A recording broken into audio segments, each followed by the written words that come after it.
Sub inspector of school এর notification নাকি ভোটের আগেই পাবলিশ হয়ে যাবে।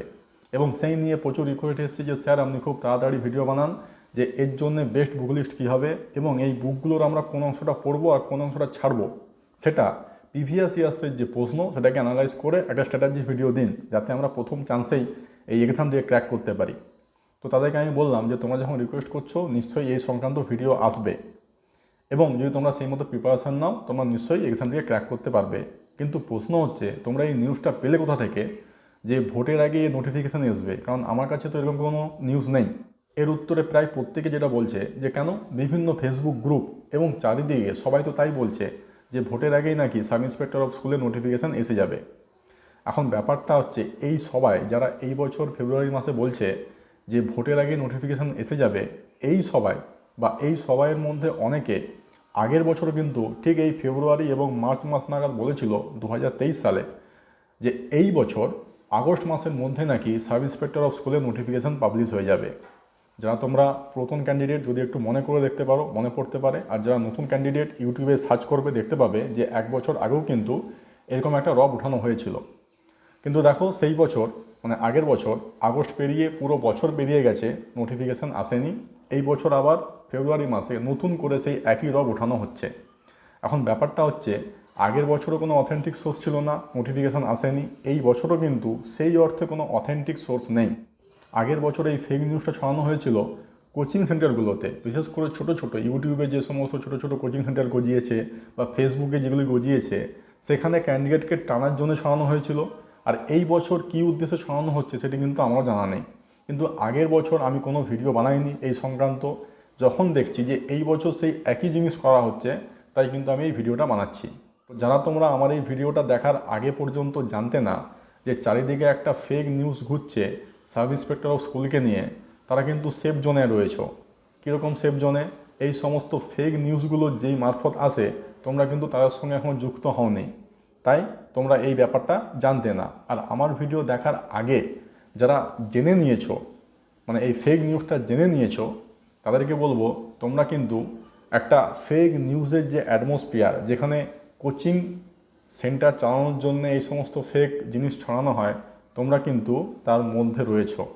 তাই নিজেরা চিহ্নিত করো এবং ওই সমস্ত ফেক নিউজ থেকে দূরে থাকার জন্য তাদেরকে অ্যাভয়েড করার চেষ্টা করো।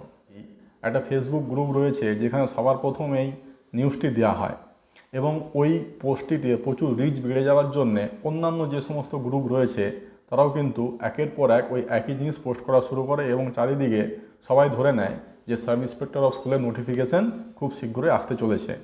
তো ক্যান্ডিডেটরা যখন আমার কাছে এই বিষয়টা নিয়ে জানতে চাইলো, তখন আমি আমার তরফ থেকে যখন এটা জানার চেষ্টা করলাম যে এর মধ্যে কতটা সত্যতা রয়েছে এবং এটা কতটা ফেক, এই জানার শুরুতেই যেটা জানতে পারলাম সেটা হচ্ছে যে নীলাদ্রি রয় স্যার, যিনি রিটায়ার্ড ডেপুটি সেক্রেটারি পিএসসিতে, তিনি জানাচ্ছেন যে সাব ইন্সপেক্টর অফ স্কুলের যে ভ্যাকেন্সি সেটা নাকি এখনও পর্যন্ত পিএসসিতে রিপোর্টই হয়নি। এছাড়াও আমি আরেকটা বিষয় বলতে চাই, সেটা হচ্ছে বর্তমান সময়ে নিউজ মিডিয়া কিন্তু অনেক অ্যাডভান্স হয়ে গিয়েছে। হ্যাঁ, এই নিউজ মিডিয়ার মাধ্যমে অনেক ভুলভাল খবরও বেরিয়ে আসে, কিন্তু যখন কোনো মন্ত্রিসভার বৈঠক হয় তারা আগেই জানিয়ে দেয় যে আজকে মন্ত্রিসভার বৈঠকে কী কী বিষয় নিয়ে ডিসকাশন হচ্ছে, এবং তারপরে যখন মন্ত্রিসভার বৈঠকে কোনো একটা ডিসিশন হয়ে যায় তারপরে কিন্তু আবার নিউজে চলে আসে যে আজকে মন্ত্রিসভার বৈঠকে কী কী বিষয় নিয়ে ডিসকাশন হলো, সেখানে কোন কোন চাকরির জন্য মঞ্জুরি দেওয়া হয়েছে। তো কোনো নিউজে কিন্তু এই সংক্রান্ত কোনো নিউজ নেই। শুধু তাই নয়, এই এক্সামটা নেবে পিএসসিকে যদি তোমরা দেখো ভালো করে, লাস্ট এক বছর ধরে দেখা যাচ্ছে কি যখনই কোনো নোটিফিকেশান আসছে তার থেকে বেশ কয়েকদিন আগে কিন্তু একটা শর্ট নোটিশ দিয়ে দিচ্ছে। তো সেরকম কোনো শর্ট নোটিশ কি এখনও অবধি এসেছে? এখনও অবধি কিন্তু আসেনি। তো এই সমস্ত জিনিসগুলোকে একটা জায়গায় রাখলে এটাই দেখা যাচ্ছে যে হয়তো আগের বছরই মতো এই বছর যে নিউজটা ছড়ানো হচ্ছে তার কিন্তু সেরকম কোনো বাস্তবতা নেই। তবে হ্যাঁ, একটা জিনিস বলতে হয়, সেটা হচ্ছে লাস্ট নোটিফিকেশান এসেছিলো 2018 সালে, তার আগে এসেছিলো 2015 সালে। সেই দিক থেকে দেখতে গেলে 2022 বা 2023-এ কিন্তু একটা নোটিফিকেশান আসা প্রয়োজন ছিল। যেহেতু আসেনি, নোটিফিকেশান আসার মতো কিন্তু একটা সময় হয়ে গিয়েছে, বলা যায় সময় পেরিয়ে যাচ্ছে। তো এই বছর আশা করব এই যে ফেক নিউজগুলো যেন সত্যি হয়, যেন এই বছর সাব ইন্সপেক্টর অফ স্কুলের যেন নোটিফিকেশান পাবলিশ হয়, যেন অ্যাটলিস্ট বিএড ক্যান্ডিডেটরা আমাদের ওয়েস্ট বেঙ্গলে কিছু তো এখানে বসতে পারুক। ভ্যাকেন্সি যাই থাক না কেন, আমরা প্রত্যেকে জানি সাব ইন্সপেক্টর অফ স্কুলের যে ভ্যাকেন্সি থাকবে সেটা খুবই কম থাকবে, সেটা 400 হতে পারে, 500 হতে পারে, ওরকমই রাউন্ডেই ঘোরাফেরা করবে। ওর থেকে একটু বেশি হতে পারে, কিন্তু প্রচুর বেশি হওয়ার চান্স এই অর্থে নেই। তো যাই হোক না কেন, নোটিফিকেশানটা আসা কিন্তু খুব দরকার। আর হিসাব মতো কিন্তু সময় পেরিয়ে যাচ্ছে নোটিফিকেশানের, কিন্তু বর্তমান সময় দাঁড়িয়ে দেখা যাচ্ছে যে সেরকম কিন্তু কোনো চান্স নেই।